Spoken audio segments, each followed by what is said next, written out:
আমি দিয়েছি তো 5:25 থেকে, অ্যালার্ম বেজে আছে, ওঠার ইচ্ছাই করছে না। তো হাই এভরিওয়ান, কেমন আছো তোমরা সবাই? আশা করছি ভালো আছো, আমিও অনেক ভালো আছি। আজ সকাল সকাল আমরা রেডি হয়ে বেরিয়ে পড়েছি এক জায়গায় যাওয়ার উদ্দেশ্যে। যেহেতু আজকের একটা বিশেষ দিন, তো সেই জন্যই আর কি আমরা যাচ্ছি এক জায়গায়। আর এখানে দেখো আমি রেডি হয়ে বসে আছি অলরেডি, আর এরা এখন রেডি হচ্ছে, বেরোবে। যাই হোক, সবাই একসাথে মিলে বেরোবে, যেহেতু আজকে দিদির বার্থডে, তো সেই উপলক্ষে আমরা যাচ্ছি এক জায়গায়। কোথায় যাচ্ছি সেটা তোমরা গেস করে বলো, আমি বলবো না, তোমরা গেস করে বলো। যাই হোক, আমরা ঝটপট করে রেডি হয়ে বেরিয়ে পড়েছি, আমি, দিদি, মা, বোন সবাই মিলে যাচ্ছি। চলো তোমাদেরকে একটা হিন্টস দেওয়া যাক যে আমি কোথায় যাচ্ছি। তবে হ্যাঁ, আমি বলেছিলাম এর আগের একটা ভিডিওতে যে মায়ের কাছে গিয়ে আমার মনোবাসনাটা পূর্ণ হয়েছে, ঠিক তার পরের দিনই আমি একটা সুখবর পেয়েছি, তো আমি সেখানেই যাচ্ছি। আর এখানে দেখো আমি, দিদি, মা, বোন ক্যানিং লোকালে উঠে পড়েছি। আর ক্যানিং লোকাল এত ভিড়, গাইজ 8:30 ট্রেনটাই আমরা গিয়েছিলাম, আমরা বিশ্বাস করো চিড়ে জাস্ট চ্যাপটা। আর ফিরেছিলাম তো সেই হাই উঠছে, মানে ঘুমই তো হয়নি। তার উপরে আমরা ক্যানিং থেকে যেহেতু উঠেছি, তালদি থেকে মানে মোটামুটি ভরে যাবে, এই সিট তুমি আর পাবে না, মানে চেপে চেপে একদম সেই শিয়ালদা গিয়ে যেতে হবে। আর আমরা তারপর তো ভিডিওতে একদমই করতে পারছিলাম না, যে এত ভিড়ের মধ্যে কী করে ভিডিওটা করবো। যাই হোক, শিয়ালদা নেবে, তারপর আবার একটা ট্রেন ধরবো। যাই হোক, এটা ক্যানিংয়ের ট্রেন ছিল, আর ক্যানিং থেকে অলরেডি ট্রেনটা ছেড়ে দিয়েছি। তারপর আমরা এসে পৌঁছালাম শিয়ালদা থেকে ট্রেন ধরে তারপর চলে আসলাম সোজা নৈহাটি। তার মাঝে কিন্তু গাইজ একটু ভিডিও করতে পারিনি আমি। যাই হোক, এত ভিড়ের মধ্যে ভিডিও করা হয় না। আর এখানে স্টেশনে নেবেই দেখছিলাম যে মায়ের জন্য ফুল টুল সব এখানে বিক্রি করছে, আগেবারও এখান থেকে নিয়ে গেছিলাম। তো আমরা এবার ঠিক করেছি মন্দিরের ওখান থেকেই ফুল টুল আর কি নেবো, যেহেতু দিদির বার্থডে, তো সেই উপলক্ষেই আমরা আর কি পুজো দিতে যাচ্ছিলাম।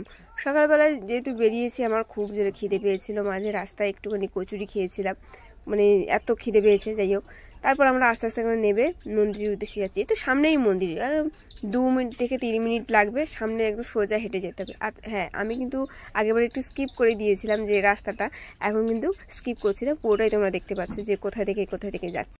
ওই যে ওভার যে ব্রিজটা আছে, ওভার ব্রিজ থেকে নেবেই একদম বাঁ দিকে যে ছোট্ট একটুখানি গলি মতো, ওইখান থেকেই আর কি যাবো। তো তোমরা ভিডিওটা পুরো এন্ড অবধি দেখতে থাকো, আর ভিডিওটা তোমাদের কেমন লাগছে সেটাও অবশ্যই জানিও। আমরা এর আগে যেহেতু একবার গিয়েছিলাম ডিসেম্বরে, তো সেই সময় পুজোটা দিয়েছি খুব ভালোভাবেই।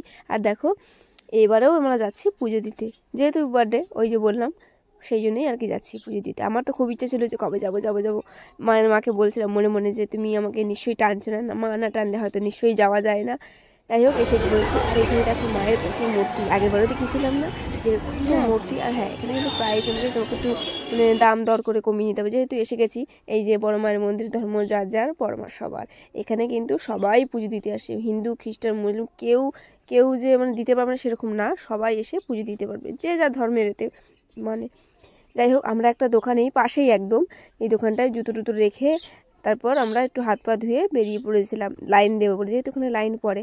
আর বিশেষ করে আগের বার যে পরিমাণে লাইন ছিল, তার পরিমাণে এই মানে এবারে সেরকম লাইন ছিল না, খুবই অল্প লাইন ছিল। তো চলো তোমাদেরকে মায়ের দর্শন করিয়ে দিই। এই যে আমাদের মা, বড় মা।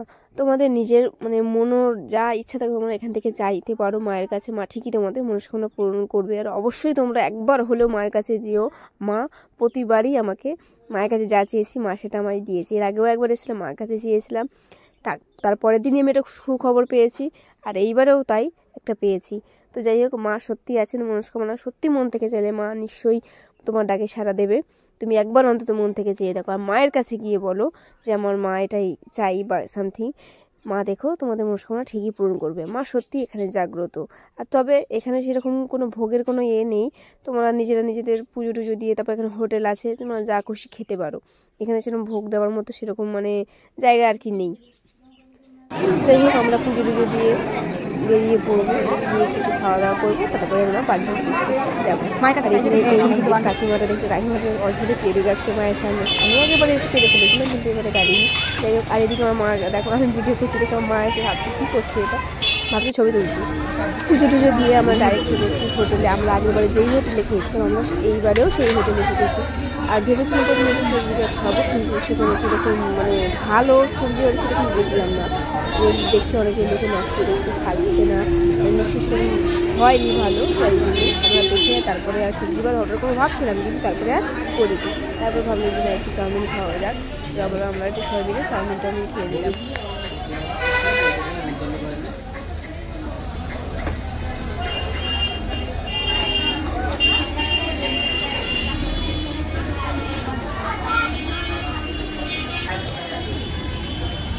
টাটা দিলাম।